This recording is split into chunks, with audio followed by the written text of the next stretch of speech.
Gabriel Lira, su trayectoria: en el 2015 fue campeón interuniversitario de la UAB en oratoria. En el 2016 fue tercer lugar de la categoría C del concurso nacional de debate político organizado por el Instituto Nacional Electoral y el Instituto Mexicano de la Juventud. En el 2007 fue socio fundador de Consultoría Maldonado y Lira Comunicación.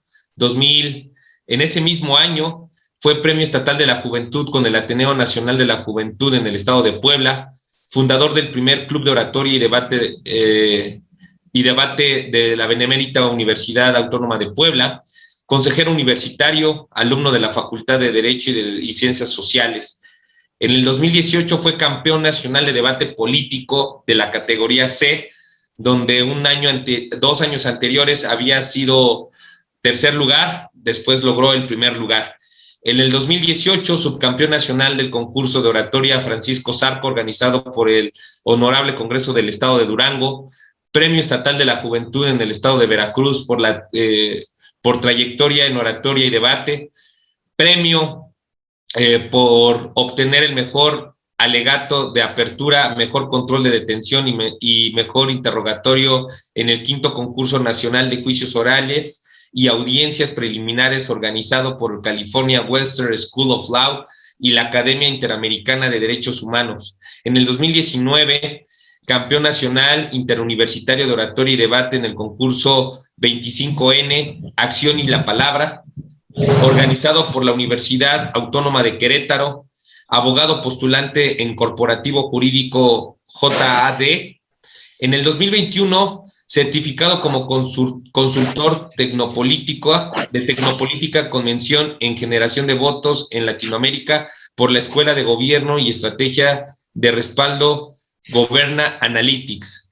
Acreditación como coach, comunicador y líder distinguido por la Toastmaster International. Ha impartido más de 100 talleres de comunicación, debate, liderazgo y oratoria en instituciones como la UAB, la Ibero, la UPAEP, la UDLA, la Escuela Libre de Derecho, el BINE, la UDLAP. 8 veces campeón estatal de oratoria en debate político, columnista en distintos medios de comunicación, abogado, notario y actuario por la UAP. Y bueno, tiene una vasta experiencia pública y privada como asesor legislativo, asesor de campañas políticas, asesor de campañas electorales, y asimismo en su experiencia privada ha sido consultor externo de marcas, creador de contenido digital para empresas, asesor de discurso y personalidades en el ámbito educativo, experiencia generando estrategias, experto en analizar estadísticas digitales en redes sociales y webs, y mucho más se puede hablar de nuestro queridísimo amigo Gabo Lira, pero sobre todo también es un experto amante de la palabra. Y pues adelante, mi querido Gabo, tienes el uso de los micrófonos, este auditorio es tuyo, puedes interactuar, puedes hacer preguntas porque sé que es tu estilo, y adelante. Gracias, amigo, de antemano por la invitación. Mucho gusto a todos. Veo algunas caras conocidas, veo algunos otros que son interesados de la política, de la oratoria, del discurso, veo gente de todo el país, y qué gusto, qué grato es ver a tantas personas interesadas en profesionalizarse en estos temas. Quiero contarles una historia que seguramente ya conocen. Y es que corría el año de 1994. Corría el mes de marzo y en la pletórica tierra del Anáhuac siempre verde, la Ciudad de México, iba a acontecer uno de los hechos que partieron la historia de este país. Y en la plaza pública, en una de las construcciones más importantes y relevantes del país, la gente comenzaba a llegar desde temprano y se aglomeraban miles y miles de personas solamente para escuchar una sola voz.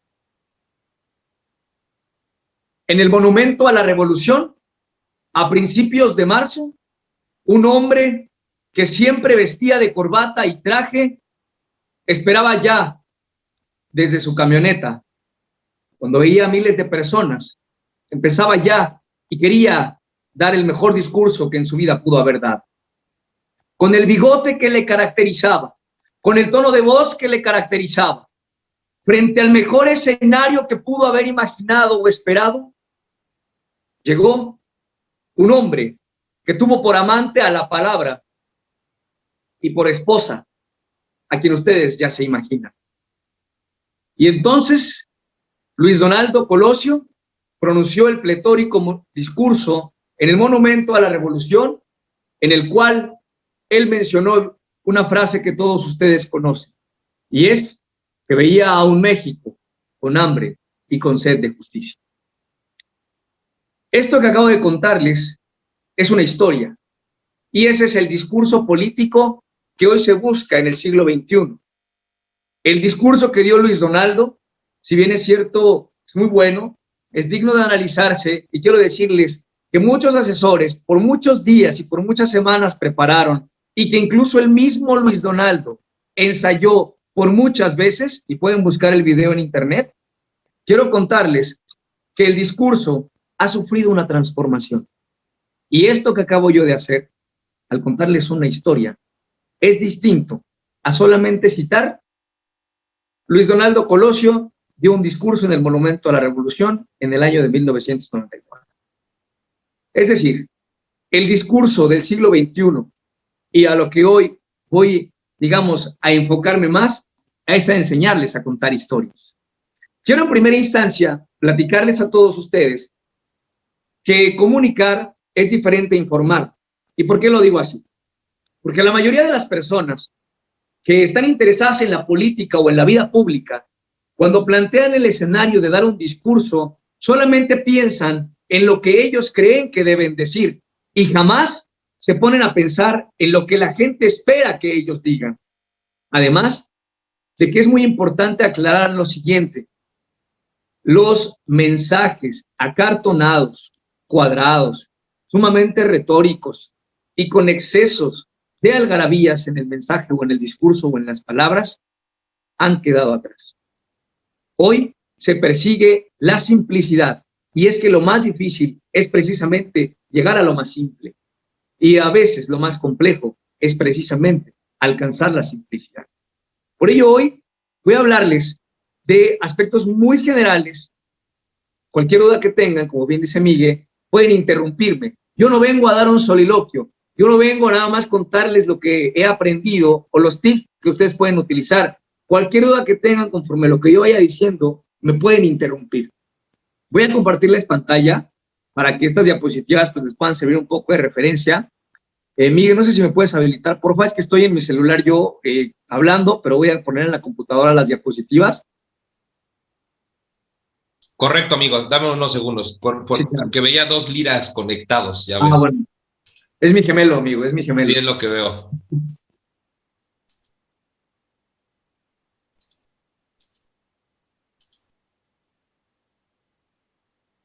A ver, ¿ya se habilitó, amigo? Listo. Sí, amigo, ahí va. Perfecto, gracias, amigo. Ya vemos tu pantalla, amigo, adelante. Excelente, amigo, gracias. Bien, evidentemente ustedes ya vieron con David los 3 mosqueteros de la persuasión, que terminan por ser los elementos importantes a tener en cualquier mensaje. Pero ahora quiero compartirles otro aspecto también sumamente importante. Y aquí, señoras y señores, les tengo una noticia.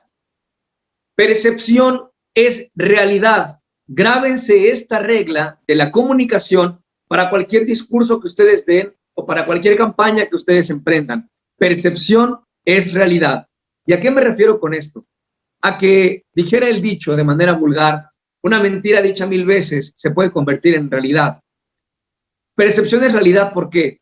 Porque cualquier cosa que ustedes comuniquen y que ustedes parezca que quieren comunicarle a los demás, lo van a tomar por verdadero. Ejemplo, si ustedes en algún discurso o en algún mensaje, sin la necesidad de tener la voluntad de querer hacerlo, pero por ejemplo comunican soberbia, entonces la gente se va a quedar con esa idea de ustedes. Aunque ustedes buscaran comunicar algo distinto, la gente se va a quedar con esa idea de ustedes. Otra cosa también de percepción es realidad, y hablando del tema del discurso, es, y esta es una clave que les doy a ustedes, en cualquier discurso que ustedes vayan a dar, busquen de manera cuantitativa analizar cuál va a ser la palabra que más van a repetir en su discurso o cuál va a ser la frase que más van a repetir en su discurso, porque esta habrá de terminar por convertirse en la mayor realidad que ustedes les van a transmitir a su auditorio. Segundo aspecto para un buen discurso en el siglo XXI es que todo comunica. La forma en que ustedes van vestidos, la forma en la que ustedes van a hablar, la forma en la que los van a presentar, absolutamente todo comunica. Y es que, hablando de las historias, porque precisamente ese es el secreto que hoy les voy a contar, quiero contarles algunas de las historias que he vivido como consultor o que he vivido en temas de discurso que me ha tocado dar o que ha tocado vivir.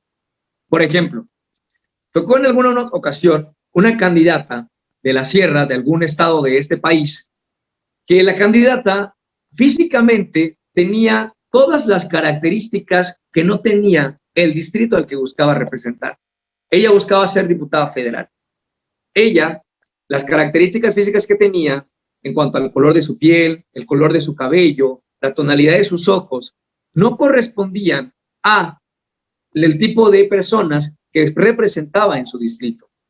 Y entonces, un día que quería ir a visitar a los campesinos, ella decía y ella quería ir con un pantalón de mezclilla, rasgarlo un poco para que pareciera que el pantalón estaba rasgado por temas de trabajo y mancharlo con un poco de tierra para que entonces el campesino o la campesina que estuviera en el lugar le creyeran que ella es como ellos. Y la pregunta aquí es, ¿por qué quiso ella buscar eso? Si a final de cuentas no representaba este sector, ¿cómo creía que por ponerse un pantalón, por rasgarlo y por mancharlo de tierra, ella iba a pensar que podía comunicar y hacerse pasar por uno de ellos? Evidentemente, esto iba a ser contraproducente. ¿Por qué? Porque ella no representaba a este sector y entonces iba a verse o hipócrita o falsa y esto no le iba a beneficiar de ninguna manera. Y la tercera regla básica para la comunicación efectiva y el discurso del siglo XXI es el storytelling, contar historias. Viene ahora entonces una pregunta fundamental y que quiero que se graben, por favor, porque en todos los discursos que vemos, regularmente la gente empieza igual. Regularmente la gente en un discurso dice, buenos días, buenas tardes, buenas noches, gracias por la invitación, gracias por recibirme, gracias por estarme escuchando. Cuando eso aburre, ya no estamos en los tiempos para empezar un discurso así. Así que quiero a una especie de subasta o de puja que respondan por el chat cuántos segundos o minutos creen que tenemos para captar la atención de alguien que nos está escuchando. 20 segundos. 20. ¿Quién da más? ¿Quién da menos? 20, 25 segundos. 30, 5, 30. 7 15, segundos. 7 7 segundos. Ok. 20 segundos. Bien. La ciencia tiene varios, evidentemente, autores que han estudiado este tipo de temas. Algunos plantean que son 5, algunos plantean que son 7, algunos plantean que son 10. Lo máximo que yo he leído son entre 12 y 15 segundos, el tiempo que tenemos para captar la atención de las personas. Pero aquí les voy a contar un secreto, y eso ustedes seguramente no lo sabían. Empezamos a caerle bien o caerle mal a la gente desde antes de empezar a hablar. Es decir, voy a poner mi ejemplo para que no se sientan aludidos y no generar ningún tipo de problema. Ahorita Miguel, mi gran amigo, me comenzó a presentar y platicó de mi currículum.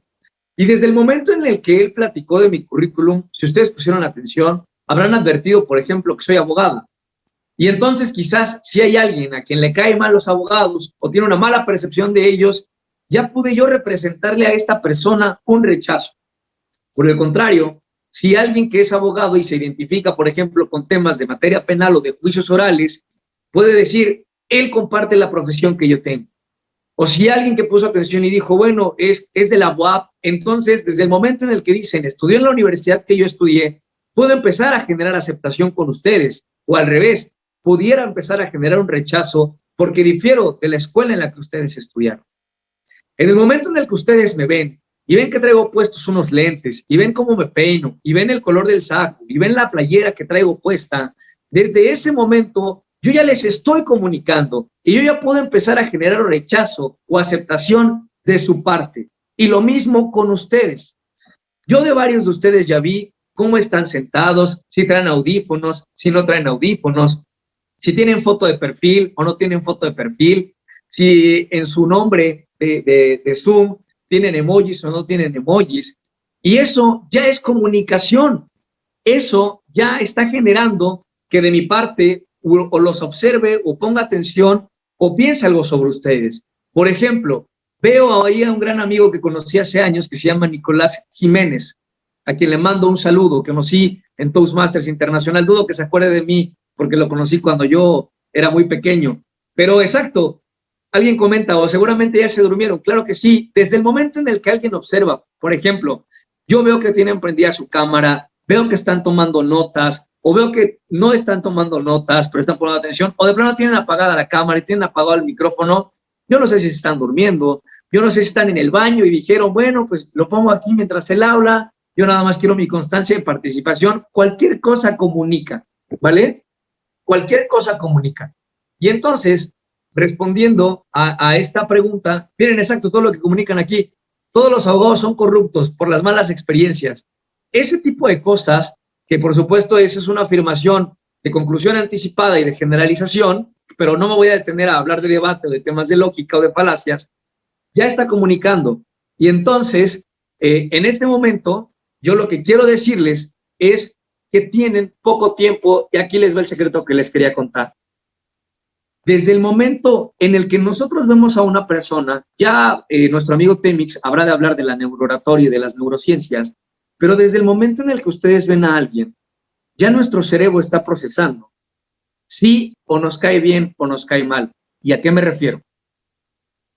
¿Les ha pasado que de repente ven a alguien y sin necesidad de cruzar palabra con él o con ella, ya les cayó bien? ¿Qué solemos decir? Mira, esa persona tiene ángel, me vibra bien, me vibra tranquilo, ¿no? Al contrario, hay ocasiones en las que ves a alguien y sin necesidad de conocerlo, de hablar con él, por el simple hecho de verlo, ya no te cayó bien, ya te cayó mal, te genera un rechazo. Eso es ya comunicación que nosotros de manera racional no procesamos. ¿Por qué? Porque no nos daría el tiempo de las fracciones de segundo para procesar este conocimiento y este entendimiento, ¿vale? Pero ya estamos comunicando. Entonces, ustedes, desde antes de empezar a hablar con alguien, cuando den un discurso, ya están comunicando. Así que tomen en consideración cómo se van a vestir, qué se van a poner. Y hoy en día, me da mucha risa porque siempre platico esto, que es pandemia, pues si quieren quédense en short y en chanclas.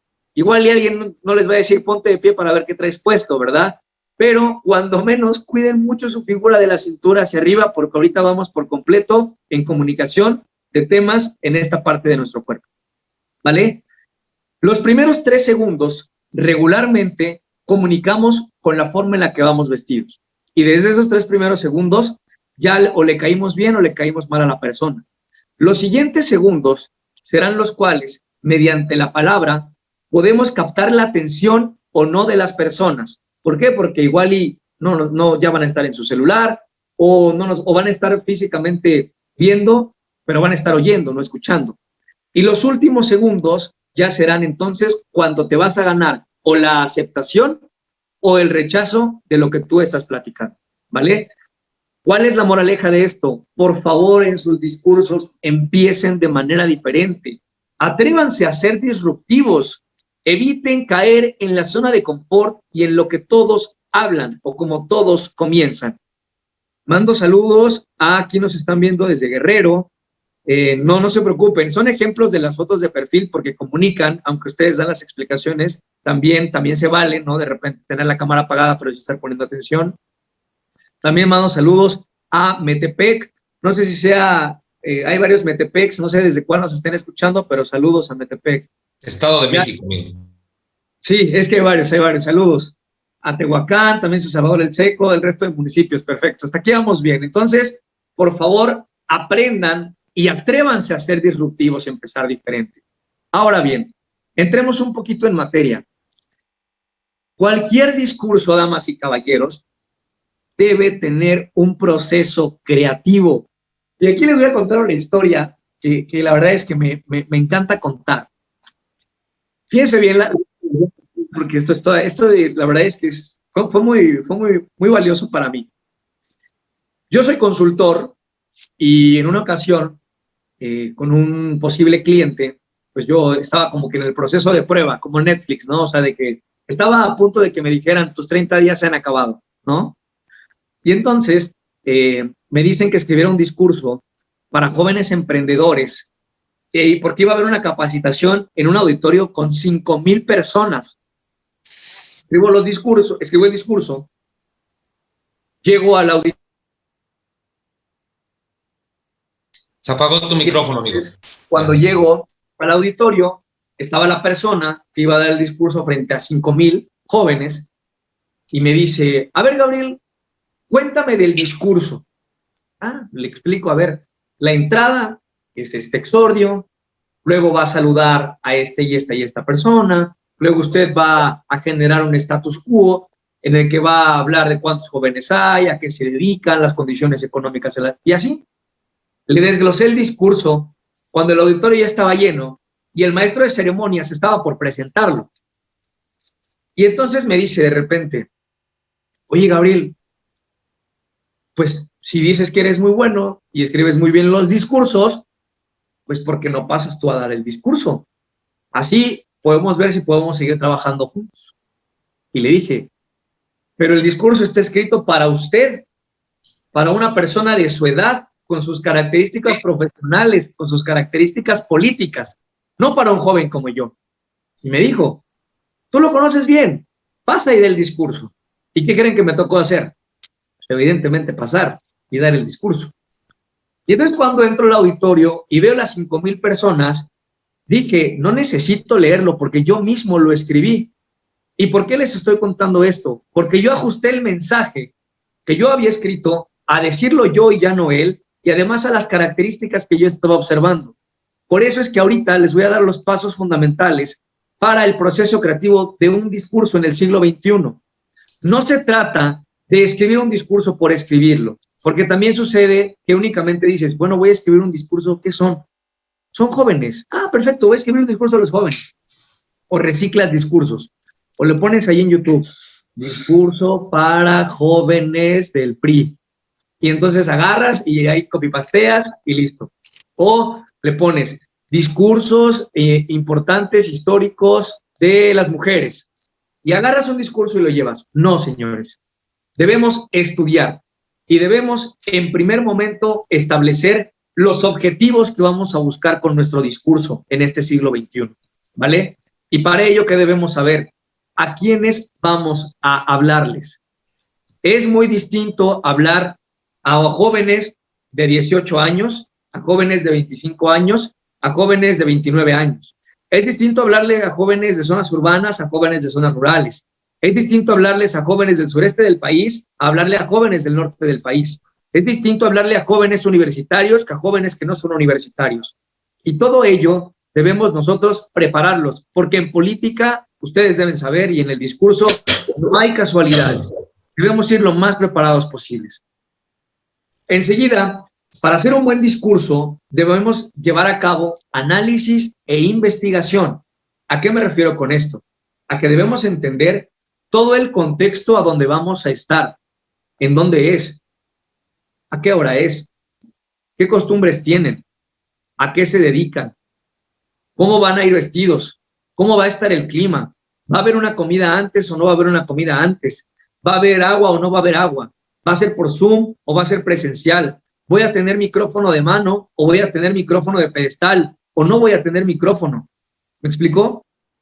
Todo esto yo lo debo entender para que cuando llegue el momento, todos y cada uno de los elementos que yo planeé se ejecuten como debe ser. Tercer punto, creatividad. Y esta es una regla de oro que siempre les comparto, porque siempre me preguntan, Gabriel, ¿y cómo empiezo a escribir mi discurso? Esa es una pregunta muy básica y que siempre cuestionan. Les voy a dar el paso número 1. el paso número 1 para escribir un discurso es hacer una lluvia de ideas y ser creativos. Si ustedes creen que van a encender su computadora y se van a sentar y rápidamente van a escribir la frase, el saludo, la introducción, el desarrollo y el cierre, están equivocados.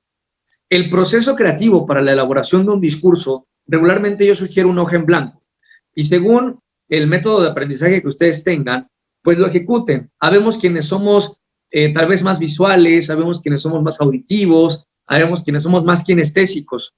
Si ustedes son auditivos, grábense y empiecen a hablar en lluvia de ideas todos los elementos que ustedes consideren que puede tener su discurso. Si ustedes son visuales, tomen una hoja en blanco y dibujen, escriban, hagan un mapa mental, hagan un esquema, hagan un cuadro sinóptico, lo que ustedes quieran, pero que organice sus ideas. Una vez que hacen este primer paso, entonces van a resumir y van a sacar lo más importante de esa lluvia de ideas, para finalmente entonces escoger el esquema discursivo, de los cuales ya les hablaba un poco David, y entonces vaciar el contenido que ustedes tienen en esa estructura y entonces comenzar a redactar. Este segundo punto del que les estoy hablando se llama el proceso de desarrollo y producción, ¿vale? Y por último, el momento de la ejecución y la medición. Siempre que ustedes vayan a tener una presentación, practiquen antes. Frente a un espejo regularmente es la técnica que más se sugiere, porque les va a permitir observar completamente sus ademanes, su rostro, su gesticulación, o incluso pueden grabarse, pueden poner su teléfono o su computadora y grabarse para poder de esta manera observar a la perfección cada uno de sus movimientos. Saludos a Ciudad Mendoza, Veracruz, y saludos también a cada una de las personas que agradece y que está contenta con el curso. Estamos para servirles. Ahora bien, esta pregunta que les voy a hacer es demasiado sencilla, y es que ¿a quién no le han contado historias? ¿O quién no ha contado historias? Tal vez desde niños, tal vez en el chisme con los amigos, tal vez con la novia, con el novio, con su esposa, con su esposo, con la pareja, que ustedes me digan, a sus hijos, a sus padres, los abuelos, ¿cuántas historias no han contado?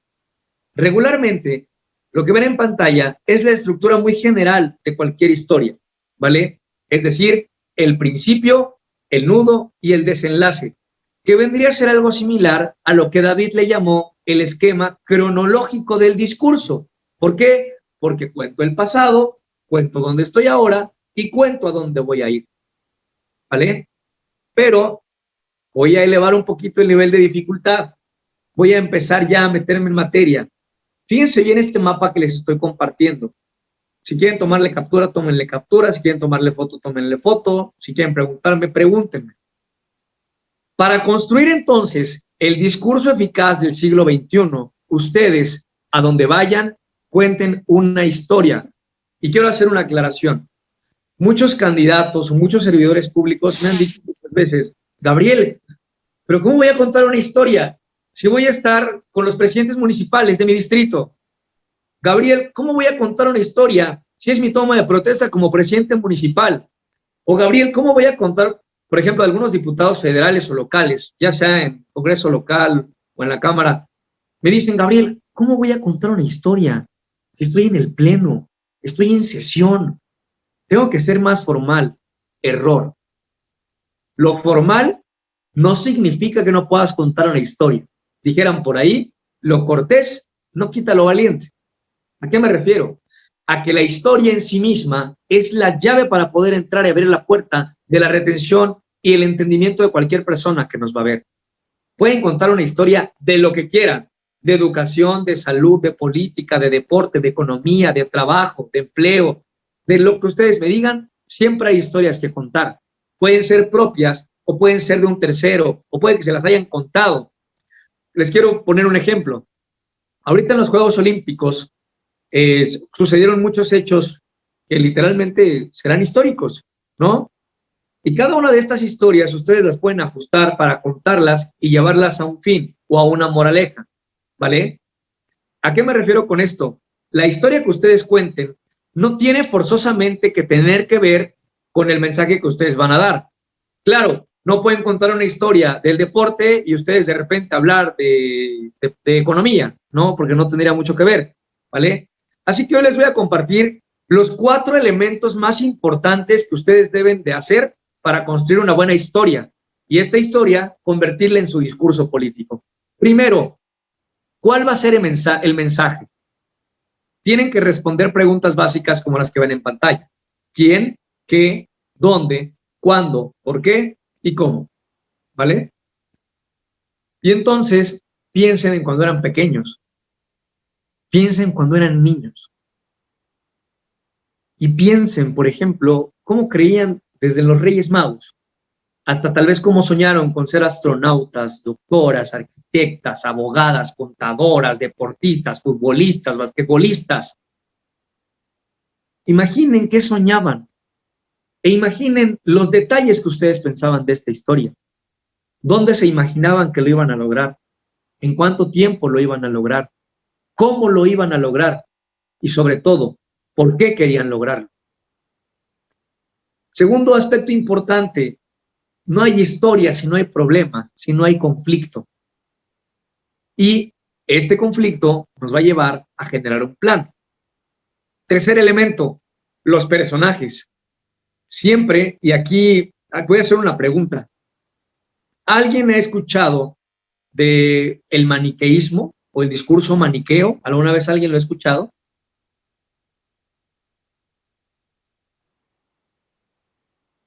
Saludos a todos los que nos están diciendo, mandando mensaje. Y a ver, preguntan por aquí. El tono de voz es muy importante para mí. ¿Tienes algunos consejos en el discurso? Sí, claro que sí. De hecho, al contar historias, lo más importante es la voz, ¿vale? Regularmente, lo que yo les sugiero es que, parecido a lo que decía David, ustedes jueguen con su voz. Suban la voz en cuanto a tono, bajen la voz en cuanto a tono, aumenten velocidad para que hablen rápido o momentos, hablen lento. La regla básica, porque quiero aclarar que la oratoria y el discurso no es una ciencia exacta, ¿vale? Pero la regla básica que pueden seguir es que lo importante lo digan despacio y fuerte, ¿vale? En lo que quieran tener demasiada precisión. Y cuando ustedes quieran emocionar a la gente, cuando les quieran contar cómo fue el discurso en el Monumento a la Revolución, hablen rápido, ¿vale? Ahora bien, tercer elemento importante para poder construir un buen discurso y una buena historia. Siempre, respondiendo a lo que es el maniqueísmo, porque algunos de ustedes dicen que no, otros que sí, el maniqueísmo o el discurso maniqueo es cuando regularmente ustedes entienden las cosas solamente bajo 2 sentidos, o buenas o malas, ¿vale? Y entonces, en las historias, básicamente, eso es lo que se tiene que plantear. Los buenos contra los malos, los vencedores contra los perdedores, el héroe o los héroes contra él o los villanos, ¿vale? Y por último, toda historia que contemos debe tener una reflexión, un aprendizaje, una moraleja y sobre todo, invitar a la acción. Grábense que un buen discurso no es buen discurso si no lograste que la persona o la audiencia que te está escuchando los lleves a la acción. Ya más o menos algunos se están dando cuenta de qué tipo de discurso. Y sí, voy a tomar ese ejemplo porque es el que todos conocemos porque lo ejecuta el presidente de la República. El presidente de la República, ¿qué ha planteado? Básicamente, es muy sencillo y es el ejemplo perfecto para que todos ustedes me entiendan qué es una historia o qué es el storytelling. El presidente de la República, desde que inició su sexenio, planteó una cosa muy sencilla y es 4T contra opositores de la 4T. No hay más en la narrativa de este gobierno. ¿Por qué? Porque o estás con él, o estás con el movimiento, o estás con las acciones que ellos han decidido tomar, ¿vale? O estás en su contra. No admite puntos medios esta narrativa. Vamos a desmenuzarla para que ustedes la entiendan y la puedan bajar a lo local, porque la idea de esto es que ustedes lo puedan aplicar en su municipio, en su colonia, en su sección, en su escuela, en su trabajo, en donde ustedes quieran, ¿vale? Vamos a desmenuzarlo. Vamos a tomar el ejemplo de la 4T. Vamos en la parte número 1, que es el mensaje. ¿Quién? La 4T, ¿quién la encabeza? Evidentemente, el presidente de la República, ¿vale? ¿Qué es la 4T o qué es la historia que están contando en este mensaje? Que bueno, buscan hacer una cuarta transformación, seguida de la independencia, la revolución, la conquista, y esta cuarta transformación ¿Dónde se va a hacer? En los lugares donde este espacio o este grupo tenga, digamos, el mando de la toma de decisión. ¿Cuándo? Regularmente sucede siempre en las elecciones. No es algo que constantemente los gobiernos repitan. ¿Por qué? Porque ellos, la afirmación que tienen es que ellos van en contra de todo lo que ha hecho la mafia del poder. Entiéndase por la mafia del poder a todos los partidos o gobernantes que les han antecedido. Quiero hacer una aclaración. Yo estoy haciendo esto como un análisis técnico, ¿vale? No porque yo sea de un partido o de alguna corriente política, ¿vale? Porque como consultor mi deber es ser objetivo. Vamos con el conflicto, ¿vale? Vamos con el conflicto. ¿Cuál es el conflicto aquí? Que si estás con la 4T, entonces tú formas parte del cambio. Pero si no estás con la 4T, entonces formas parte del conflicto, formas parte del problema. ¿Me explico? Y entonces, ¿cuál es la narrativa o la historia que se propone de parte de la 4T? Que si te sumas a ellos, eres parte del cambio, pero si no te sumas, estás en contra, ¿vale? Y en este sentido, entonces, te conviertes en el enemigo, lo cual nos lleva al tercer aspecto de los personajes. ¿Quiénes son los héroes de la 4T? El pueblo, los tomadores de decisiones, los representantes de este instituto político, los representantes que han ganado las elecciones. ¿Y quiénes son los villanos? Cualquiera que esté en su contra, ¿vale? ¿Cuál es la moraleja entonces que este mensaje o esta narrativa busca plantear? Que te sumes a ellos para que entonces formes parte del cambio y dejes de seguir siendo parte de lo mismo. Repito, esto es un análisis objetivo que estoy haciendo de básicamente lo que se plantea en la narrativa. ¿Sí me expliqué cómo funciona una narrativa o una historia?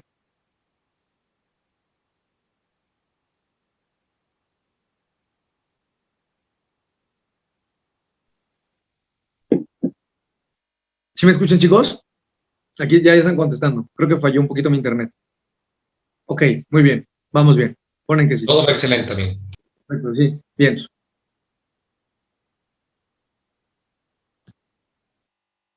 Ahora traten ustedes de que este ejemplo que yo les acabo de poner, lo vamos a hacer al final, ¿vale? Pero vayan pensando. Yo soy muy inquieto, muy participativo, pregunto, ¿sale? Y los hago que participen. Vayan ustedes ahorita pensando en una historia con estos elementos en su contexto local, ¿sale? Y ahorita al final vamos a hacer un par de ejercicios para que más o menos quede claro. Vamos al siguiente elemento. ¿Qué aspectos debe tener el storytelling o contar una historia en el discurso? Por favor, sean originales. No se copien las cosas, ¿vale? Porque regularmente se las fusilan. 2, sean emotivos. Fíjense que muchas personas me han dicho, Gabriel, pero es que yo no soy simpático o yo no tengo buen tono de voz. No importa. La característica principal que debe tener una historia, grábense esta palabra, por favor, es ser descriptivos. Descriptivos. Repito, descriptivos. ¿Cómo iban vestidos? ¿En dónde es? ¿Hay sillas? ¿No hay sillas? ¿Hay cemento? ¿No hay cemento? ¿Hay tierra? ¿No hay tierra? ¿Hay sol? ¿No hay sol? ¿Llueve? ¿No llueve? ¿Cómo está vestida las personas? ¿Hay comida? ¿No hay comida? ¿Fueron tacos? ¿Fueron semitas? ¿Qué cosa está pasando? Tercero, sean sencillos. Muchos oradores encuentran su zona de confort en lo abstracto y en lo complejo.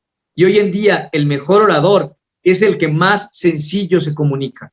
No tienes que ser rimbombante. Por ejemplo, yo hasta ahorita, David y Temix igual, no, de nada serviría que nosotros les habláramos en términos técnicos y que empezáramos a dar definiciones y grandes autores y palabras rimbombantes. Si ustedes no lo entienden, de nada va a haber servido nuestra plática. Cuarto y muy importante, las historias, si son buenas historias, serán replicadas y serán contadas. Les voy a poner ejemplos. ¿Quién no conoce la historia de la Ilíada? ¿Quién no conoce la Odisea? ¿Quién no conoce la historia de Troya, de Helena, de Aquiles y de Héctor? ¿Quién no conoce la mitología griega? ¿Quién no se ha imaginado a Zeus en persona? ¿Quién no se ha imaginado a Apolo o a Temis? ¿Quién no se ha imaginado a Sócrates? ¿Quién no se ha imaginado cuando bebió la cicuta, a Dante Alighieri y la Divina Comedia? Hasta los cuentos, porque veo muchas personas jóvenes, hasta esos cuentos que tal vez leíamos en primaria, en esos libros de texto de Paco el Chato, hasta esas historias hoy en día las seguimos contando, ¿vale? Esa parte es muy importante también. Comentan aquí, pregunta, ¿el insulto moderado en el discurso es más que emotivo y conecta más que lo sencillo? Al diablo con sus instituciones. Es algo que ha manejado muy bien el presidente. Sí, claro. De hecho, justo, me detengo un momentito, dame un segundito, termino el 5 y el 6 y voy a lo de abajo. Quinto requisito, las historias, si son buenas historias, se vuelven virales. Hoy en día tenemos videos y tenemos mensajes de 5 segundos, de 10 segundos o de un minuto que tienen millones de reproducciones. ¿Qué fue lo que hicieron? Que fueron historias verdaderamente virales por el contenido que tenían. Y último, debe ser algo memorable. Ahora sí, voy a lo que nos dice Carlos Castilla. Y aquí, por favor, tomen nota. Repito, tomen nota, porque son dos palabras bien sencillas que les voy a contar y que van a decir, ay, Gabriel, pero esas palabras yo ya las conocía. Sí, ya las conocen, pero no siempre las utilizan, ¿vale? ¿Cuál o qué es lo que debemos lograr en las historias? Emociones y sentimientos. Repito, emociones y sentimientos. Si yo no emociono, si yo no genero que la persona que me está escuchando sude, le empiece a latir el corazón más rápido, se sienta nerviosa, se sienta triste, se sienta decaída o se sienta enojada por algo que yo dije, mi historia no va a servir de absolutamente nada. Debemos meter humor, adrenalina, drama, ternura, tristeza, enojo, miedo. Debemos lograr que la persona que nos está escuchando se sienta como nosotros lo estamos sintiendo, porque de lo contrario, entonces la historia no va a servir, ¿vale? Y va a ser una historia cuadrada. Así que deben ustedes practicar de manera muy, muy, muy importante cómo contar una historia y que su historia tenga emociones. Ahora les voy a dar 10 claves muy sencillitas para que su historia pueda convertirse en una historia que escuchen, que emocione, que haga sentir a la gente, que sea viral, que sea replicable y sobre todo que sea entendible, ¿vale? Punto número 1. Por favor, hablen y describan entornos que la audiencia a la que ustedes les van a dirigir el mensaje vivan, ¿vale? ¿Por qué? Porque, por ejemplo, aquí en Puebla, lo que le llaman torta, en otros estados de la República no es una torta. ¿Por qué? Porque algunas palabras que, por ejemplo, en algunos lugares del país pueden ser muy bruscas o, por ejemplo, pueden ser groseras. En algunos estados del país, si tú hablas con groserías, no te van a ver mal. Al contrario, vas a generar un mayor conecte. Si, por ejemplo, vas a dirigirte a jóvenes y vas a ir con jóvenes, no puedes ir vestido de cierta manera. O vas a ir con deportistas y tampoco te puedes vestir como tú quieras. Tienes que vestirte ad hoc al entorno.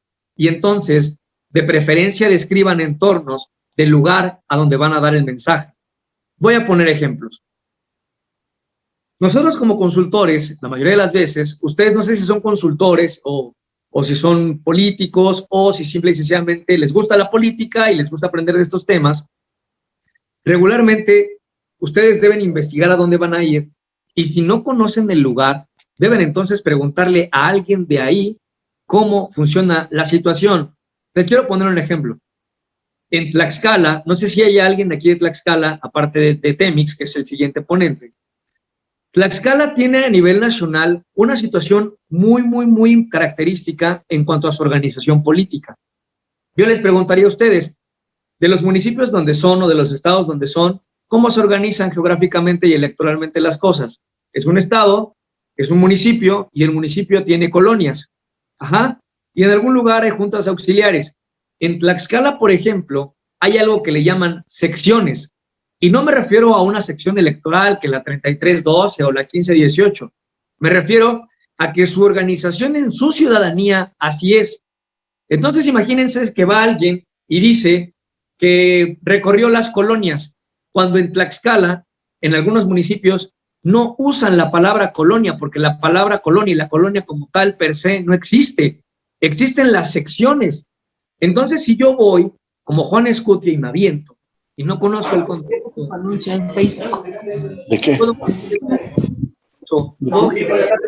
mensaje sea contraproducente, porque entonces no voy a lograr mi objetivo. ¿Me estoy explicando? Deme un segundito, voy a conectar mi celular porque se me está acabando la batería. Te esperamos, amigo. Y agradecemos a todos los participantes que sigan pendientes y que mantengan apagados sus micrófonos. Gracias. Listo, amigo, estoy de vuelta. Perfecto. Miren, ahí están ya comentando. Nuestro municipio o estado se divide en secciones y regiones, exacto. La palabra región es igual. Hay estados de la República donde sí literalmente los parten en regiones. Entonces, debemos de entender a dónde estamos, señores, ¿vale? Segundo punto, la voz. La voz es lo más importante en la historia. ¿Por qué? Porque podemos tener muy buena forma de vestir, podemos tener muy buenos ademanes, podemos tener muy buena gesticulación, ¿no? Y cuando diga que me enojo, frunzo el ceño. Y cuando diga que estoy feliz, sonrío. O cuando diga que estoy triste, pues muestro un semblante triste. Pero si mi voz no es lo suficientemente poderosa para atrapar a la gente y para llevarlos en el hilo de mi historia, estoy perdido. ¿Qué sugiero para poder practicar la voz? Respondo la pregunta que habían hecho hace un rato. Primero, lean poesía. Al leer poesía, van a extraer sentimientos de ustedes y emociones también, y van a ir encontrando su tono de voz, que regularmente son, básicamente, no se preocupen, porque a veces me dicen, Gabriel, pero es que mi voz no me gusta. Bueno, la voz no la podemos cambiar, al menos no de manera natural, ¿vale? ¿Qué es lo que tienen ustedes que hacer? Deben practicar, impostar un poco, pero con su voz busquen el tema de alzar la voz para encontrar su tono alto sin gritar, encontrar su tono medio, que es el tono de conversación, y encontrar su tono bajo, que es casi como un susurro. Pregunta, Alan Parra alzó la mano. Dime, Alan. Hola, buenas tardes ya. ¿Me podría recomendar algún libro de poesía? O más bien, ¿nos podría recomendar algún libro de poesía, por favor? Sí, mira, más que un libro, te puedo recomendar autores, y que ya estos autores tú puedes encontrar varios poemas.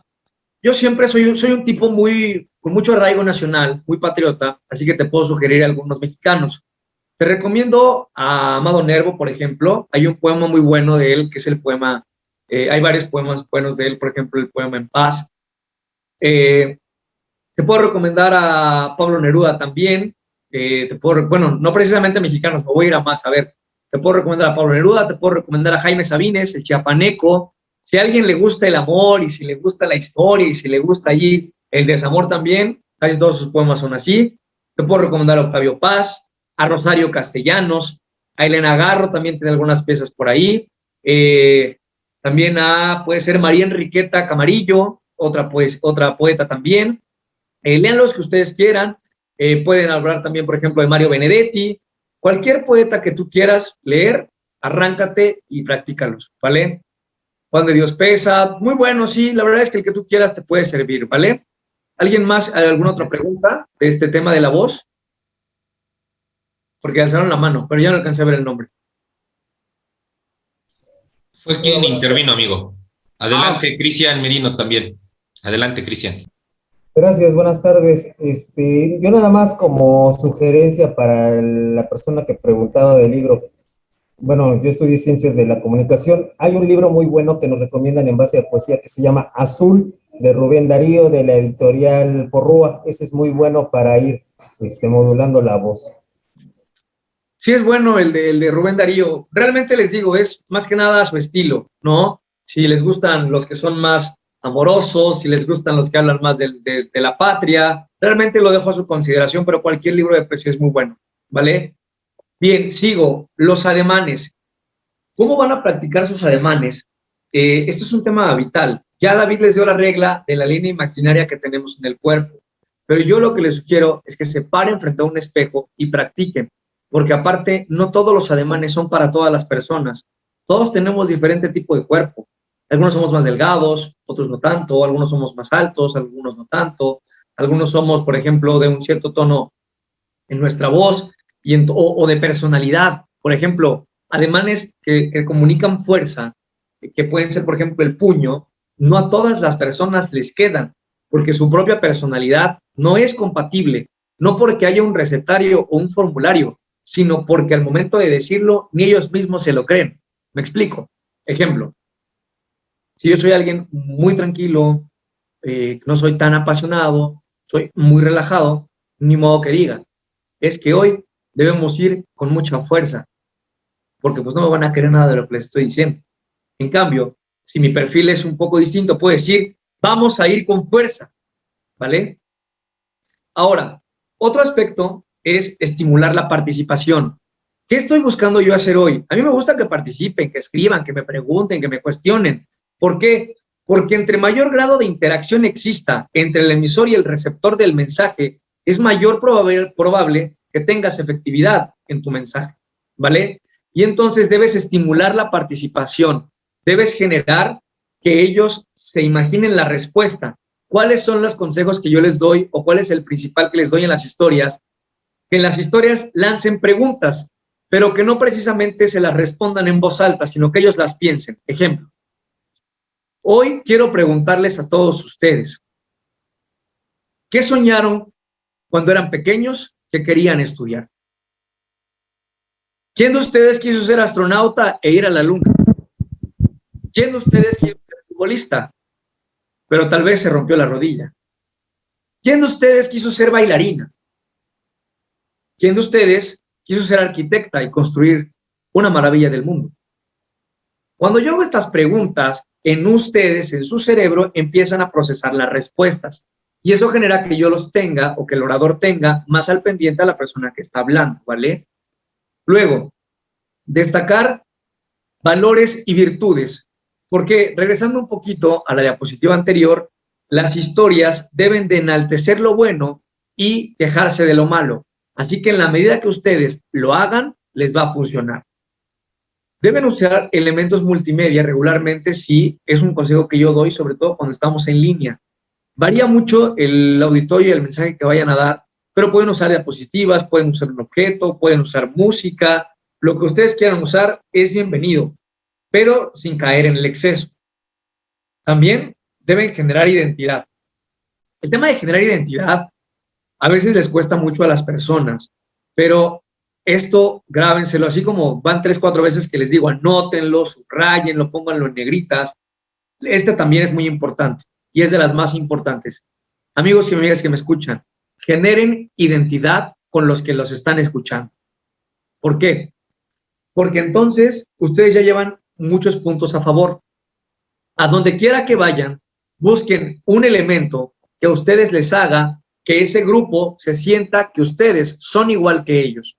Por ejemplo, si yo llego a dar un discurso con jóvenes, es un decir, ¿vale? Y los chavos son deportistas, ¿vale? Y juegan fútbol, y veo que varios traen la playera del América, y yo les quiero decir, bueno, es que vamos, yo también soy futbolista, yo juego de defensa, y admiré mucho, o yo jugué de medio y admiré mucho Cuauhtémoc Blanco. Ellos entonces, sin importar de lo que yo les vaya a hablar, yo ya gané puntos con ellos, porque ya saben que al igual que ellos, me gusta el fútbol, les puedo ir al mismo equipo que ellos, o tengo el mismo ídolo de fútbol que ellos, ¿vale? Si yo llego, por ejemplo, a dar una capacitación a candidatos que son del PRI, por ejemplo, y yo llego y les digo, es que el discurso de Luis Donaldo Colosio es el mejor discurso que haya dado un candidato a presidente de la República, pues yo ya tengo simpatía con ellos, porque estoy dándoles algo bueno de su propio partido, ¿vale? Si yo llego, por ejemplo, con mujeres y les digo, bajo el supuesto de que yo tengo esposa, tengo una hija y tengo madre, que afortunadamente sí la tengo, gracias a Dios todavía vive mi madre, no, pero no tengo ni esposa ni hijas, y yo llego y digo, soy lo que soy gracias a las 3 mujeres más importantes en mi vida, que son mi esposa, mi hija y mi madre. Desde ese momento yo ya tengo mayor empatía con las mujeres que me van a escuchar y eso genera identidad. Siguiente punto, explicar. Debemos ser sumamente descriptivos. Ahorita voy a hacer algunos ejercicios, ¿vale? Porque me gusta hacerlos. Así que, aprovechando que los voy a tomar así, literal, despistados, voy a decir el nombre de personas que estoy viendo aquí en la cámara, ¿vale? A ver, aquí, Alex Michel Almeida. Veo que tienes una bandera de México detrás de ti. Cuéntame una historia o cuéntame la historia del por qué tienes esa bandera en ese lugar. Tienes 15 segundos. 1.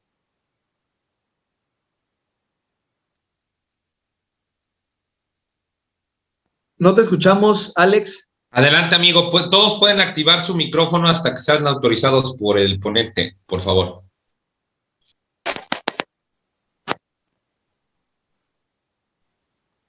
¿No te escuchamos, Alex? Por favor, checa tu micrófono. Voy con otra persona para cuestiones de tiempo. Evelyn, estás justo al lado, al menos en mi cámara. Evelyn, veo que tienes muchos libros atrás de ti. Cuéntame, ¿por qué tienes esos libros ahí? Tienes 15 segundos. Bueno, la mayoría de los libros son de astrología, algunos son de la Biblia, el Éxodo. ¿Por qué los tengo? Porque mi mamá nos formó con todas estas ideas del yoga, de la buena alimentación. Momento, ¿qué dijo? Usó una palabra clave, nos formó, o sea, se está hablando del pasado. Cuéntame ahora, Evelyn, ahorita esos libros para ti, ¿qué son en este momento? En este momento, parte de mi vida, como tal, no llevo yo la astrología, la dejé, me enfoqué más en ciencia, pero formaron parte de mí. Muy bien, listo. Ahora dinos, invítanos a algo que tenga que ver con esos libros. Bueno, bueno, la astrología, por lo que yo aprendí, nosotros a la hora del nacer ya venimos con un mapa astral. Según, bueno, por lo aprendido, en esa carta astral ya venimos nosotros con ciertas cuestiones. Puede ser desde la vida personal, desde la vida de la pareja, desde la vida en lo profesional, hasta incluso hasta en la muerte. Entonces, son temas muy interesantes. Los invito a que aprendan un poco más. Juan, ¿qué significa la mochila que tienes atrás a tu izquierda? Juan Vázquez, ¿de dónde viene esa mochila? ¿Cuál mochila? No la veo. ¿Qué tal? Muy buenos días, tardes. ¿Se me escucha bien? Sí, te escuchamos.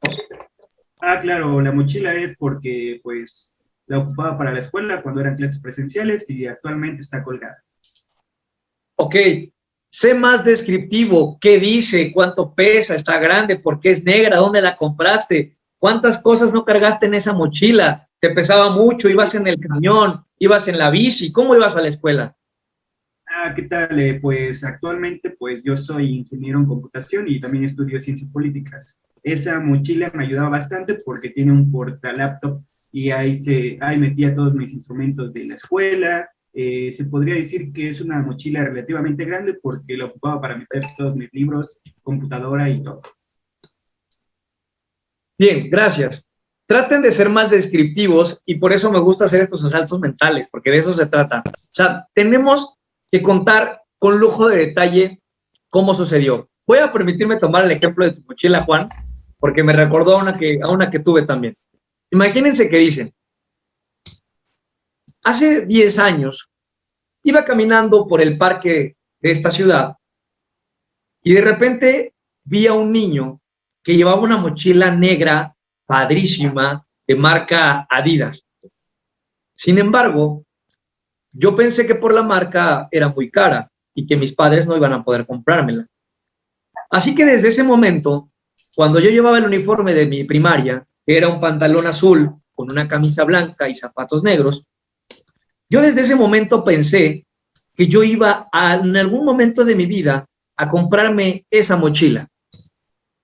Le dije a mi madre que me llevaba de la mano porque íbamos a cruzar la calle del parque del municipio rumbo a la parada del camión. Mamá, ¿cuánto cuesta una mochila Adidas color negro? Y mi madre respondió, hijo, esas mochilas son carísimas, ni siquiera nos alcanza para poder comprarla. Y yo le dije, mamá, no estoy preguntando si nos alcanza, solo quiero saber cuánto cuesta, porque algún día me la voy a comprar. Esas palabras fueron las del pequeño Gabriel cuando tenía 8 años e iba saliendo de su primaria. Gabriel trabajó 7 años para comprarse esa mochila, que no fue Adidas, pero trabajó 7 años para conseguir esa mochila negra. Y esa mochila negra le acompaña desde entonces, desde que tenía 15 años. Y en esa mochila negra, él no ha cargado solo libros ni libretas, ha cargado sueños y sobre todo superación personal. ¿Se dan cuenta? Digo, esto es completamente inventado, ¿vale? Pero ¿se dan cuenta del poder que tiene contar la historia? Seguramente se imaginaron cómo es mi mamá, cómo es el parque, a dónde me llevó, la parada del camión, la marca de la mochila, cuánto costó, en qué trabajé, cuánto fue lo que anhelé tener esa mochila negra y cuánto representa para mí esa mochila negra, ¿vale? Ahora vamos a poner un ejemplo que tenga que ver con política, porque van a decir, bueno, Gabriel, de la mochila cualquiera habla. Vamos a poner un ejemplo de política, ¿vale? Y les voy a poner uno que de verdad me fascina. Me pasó recientemente y me siento muy contento de poder contarles esta historia. Y que es real porque se dijo en un discurso real, ¿eh?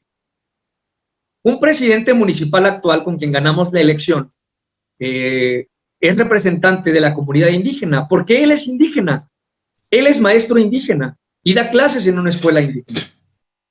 Y este maestro sabe hablar varias lenguas indígenas.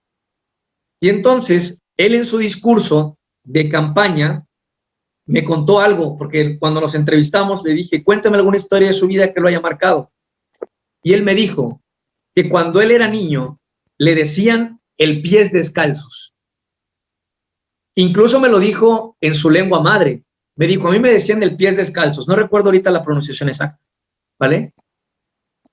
Y entonces, la historia del pies descalzos la tomamos para la campaña, porque él me cuenta y contaba a la gente que cuando él era joven le decían, y niño, le decían es que tú eres un pies descalzos, tú no vas a poder llegar a hacer nada en esta vida, porque ni siquiera tenía guaraches. Y le decían es que eres el pies descalzos y nunca vas a pasar de aquí ni vas a salir de tu pueblo.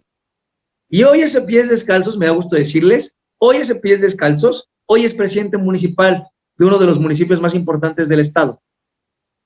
Y la historia que contaba, cuando la contaba y cuando decía que él era piel descalzos, cómo se vestía, cómo le hacían burla, cómo caminaba en la tierra, cómo no tenía unos guaraches, cómo cuánto luchó para conseguir unos guaraches o unos zapatos. Y hoy tiene licenciatura, tiene maestrías, tiene diplomados y se ha preparado. Imagínense una persona así, que es indígena, contándole la historia a otros indígenas. ¿Qué creen que pasaba? Mucha gente que lo escuchaba incluso llegó a llorar cuando él contaba esta historia. Gente que al igual que a él le hacían burla o le siguen haciendo burla y él con esto logró hacer una conexión y una empatía tan grande que gran porcentaje de su votación fue gracias a esta historia, ¿vale? Así que piensen ustedes cada discurso que vayan a dar, en cada momento que vayan a dar, en historias que puedan contar.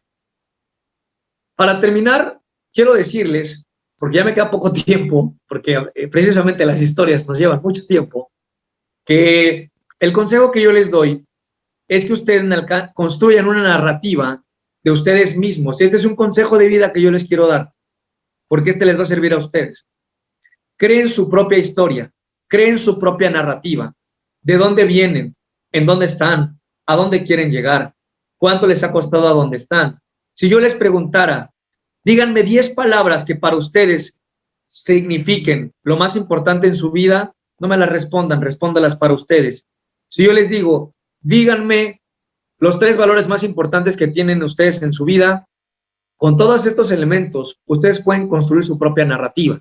Y les voy a dar el ejemplo del mejor discurso y de la mejor narrativa que existieron en estas campañas. Ya los conocen. Estoy seguro que los conocen. Y aquí quiero desglosar un poco, así como desglosé la 4T, de manera muy rápida para ir a las preguntas. Quiero desglosar esta historia. ¿Vale? Quiero aclarar, por ejemplo, un punto que yo no comparto, por supuesto, porque yo creo en los derechos y en la igualdad. Pero no sé si alguno de ustedes se acuerda de algunos ejemplos de mensajes o de palabras misóginas o de señales de machismo que tuvo, por ejemplo, Samuel con su esposa. Y a muchos nos puede parecer reprobable, pero quiero decirles que el sector en el que él buscó la representación quizás no les parecía tanto. Quiero decirles, por ejemplo, que el tema de los tenis fosfo no es producto de la casualidad, señores. Quiero decirles que su matrimonio, el hijo, la hija que tienen, dónde viven, cómo se comunican, cómo se visten y cómo hablan, no es producto de la casualidad. Todo está pensado porque es estrategia. Y así él y cualquiera de los candidatos que verdaderamente saben hacer campañas tienen una narrativa, tienen un héroe, un villano, una trama, un desenlace, un nudo. ¿Quiénes son los buenos? ¿Quiénes son los malos? ¿Sí me explico? Todo en esta vida son historias y nada es producto de la casualidad. Por último, quiero decirles que la narrativa y las historias deben de ser medibles y deben de ser ajustables a algunas localidades. Alguien dice, difiero de esa historia. Sí, porque tal vez no representas al electorado al que ellos quisieron llegar. Ellos lo hicieron pensando en el lugar a donde quieren. Así que ustedes cuando den un discurso piensen a quién quieren convencer. ¿A 5? ¿A 10? ¿A 500? ¿A 1000? ¿A 10,000? ¿A millones por redes sociales? Última clave de una buena historia y un buen discurso es que es medible. Es medible. Y grábense esta regla de oro. Lo que no se mide en comunicación no sirve. Les voy a poner un ejemplo de algo a lo que yo le llamo social listening.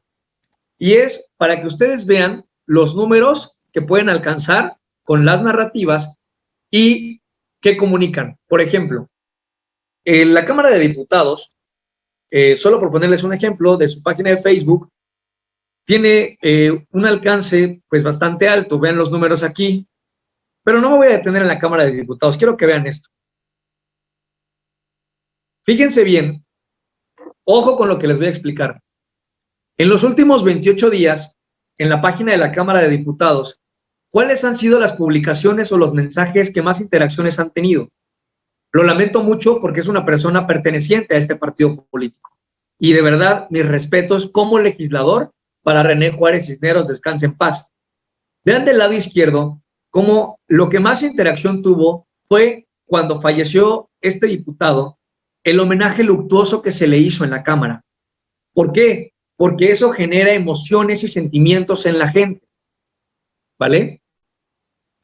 Ahora vean, por ejemplo, el top de palabras que se utilizan en la Cámara de Diputados, al menos desde sus redes, y los hashtags, ¿vale? Si ustedes observan, no generan emociones y sentimientos, son cosas técnicas. Por ello es que tal vez no están comunicando de manera efectiva. Piensen ustedes en la trinchera en la que estén, si están comunicando o no de manera efectiva, si están contando una historia o no están contando una historia, porque hoy en día la política se mueve por historias. La política y hoy en día la gente va a votar por alguien que hizo conexión con él o con ella por su historia. Ustedes piensen, ¿a qué artistas siguen? ¿A qué deportistas siguen? ¿Quiénes son sus amigos? ¿A quiénes admiran? Los admiran y los siguen por quienes son y por las historias que representan, no solamente por las palabras que utilizan. Miren las palabras que más se generan en la Cámara. Pero ahora vamos a lo que verdaderamente me interesa que ustedes vean.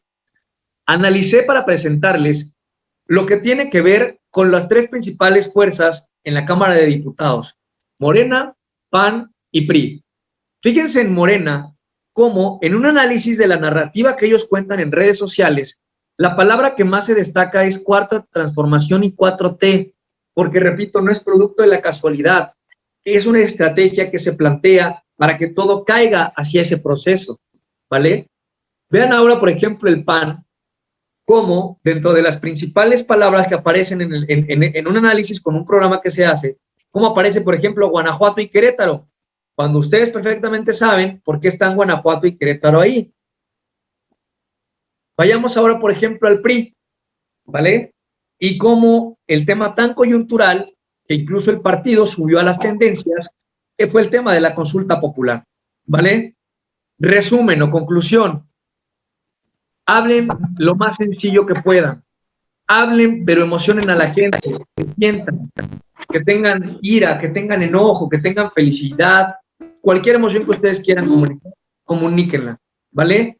Y analicen siempre el mensaje que van a dar, el conflicto que van a plantear, los personajes que van a intervenir y el canal por el cual lo van a dar, ¿vale?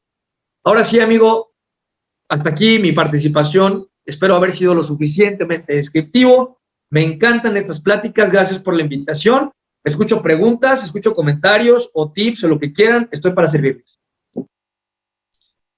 Muchísimas gracias, mi Gabo. La verdad, nos deleitas con tu ponencia. La verdad, nos diste un poquito más de estructura de cómo dar un mensaje, cómo llegar a un sentimiento. Tan solo en el ejemplo de la mochila negra, pudo haber sido rosa, pudo haber sido café, te trae al pasado, ¿no? Desde la primaria, cuántos libros cargaste, cuántas anécdotas tuviste con tan solo esa mochila, ¿no?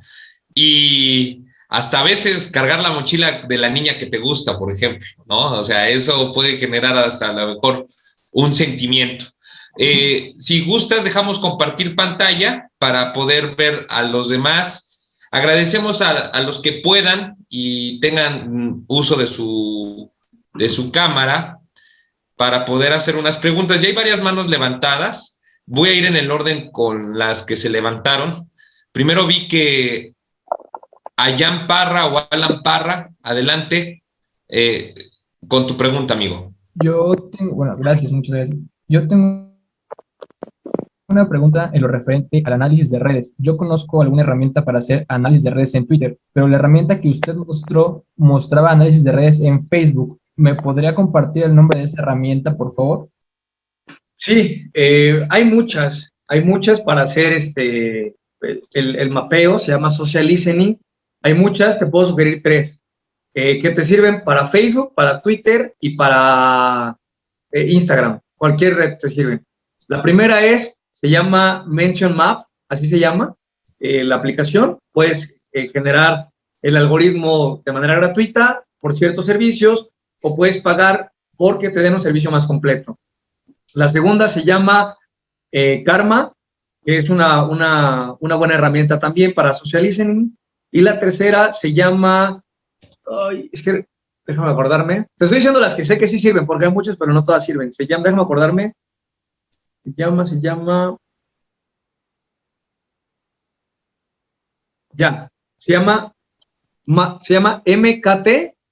MKT Listening, ¿vale? Es por eso no me acordaba, porque son las iniciales, MKT Listening, y ahí te da algunos datos. Obviamente hay que saber manejarlas y hay que saber indexar los datos, etcétera, ¿vale? Pero respondiendo a tu pregunta de manera concreta, son esas. Yo le agradezco mucho y voy a postear aquí en el chat una red con la que hice análisis de redes que les recomiendo, pero es para análisis de Twitter nada más, igual por si algún día lo ocupa o mis compañeros lo ocupan. Muchas gracias. Sí, de nada. Muchas gracias, amigo. Pasamos con José Arteaga, luego me voy con Armando Telles y luego con Claudia Aguilar. Adelante, José Arteaga. Puedes activar tu micrófono.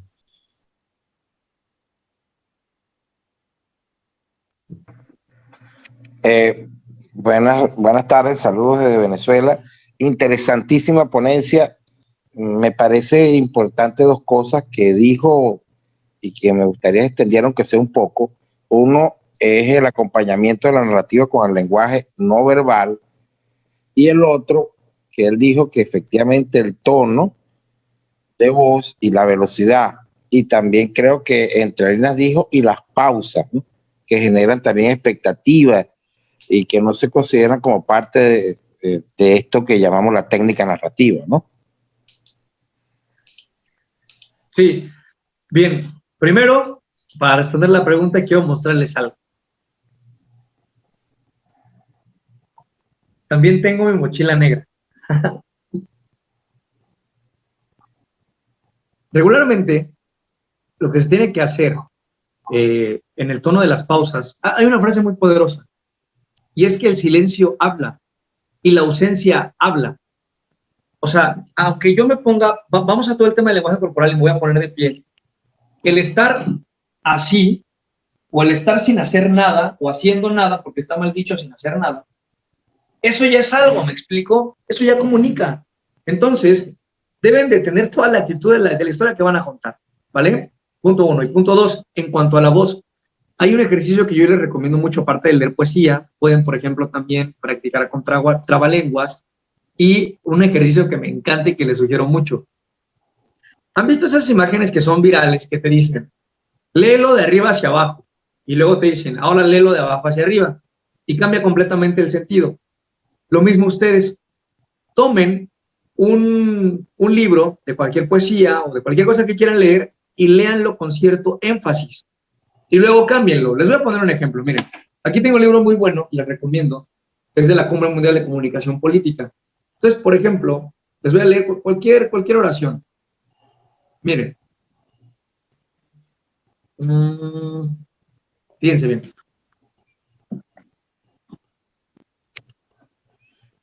Es la provincia más grande del país, con 16 millones de habitantes. El 40% de la población de Argentina y la producción agropecuaria e industrial más importante del país. Casi parece comercial, ¿no? Ahora que yo les diga, es la provincia más grande, el país con 16 millones de habitantes y el 40% de la población de Argentina y la producción agropecuaria e industrial más importante del país. ¿Qué parece? Parece reclamo, parece exigencia, ¿vale? Entonces, y fíjense el último ejemplo. Es la provincia más grande del país, con 16 millones de habitantes y el 40% de la población de Argentina y la producción agropecuaria e industrial más importante del país. En el primero, ¿qué les comunico? En el segundo, ¿qué les comunico? Y en el tercero, ¿qué les comunico? Y es la misma oración, cambia exclusivamente la voz que yo utilizo. Hagan este tipo de ejercicios, les van a servir mucho.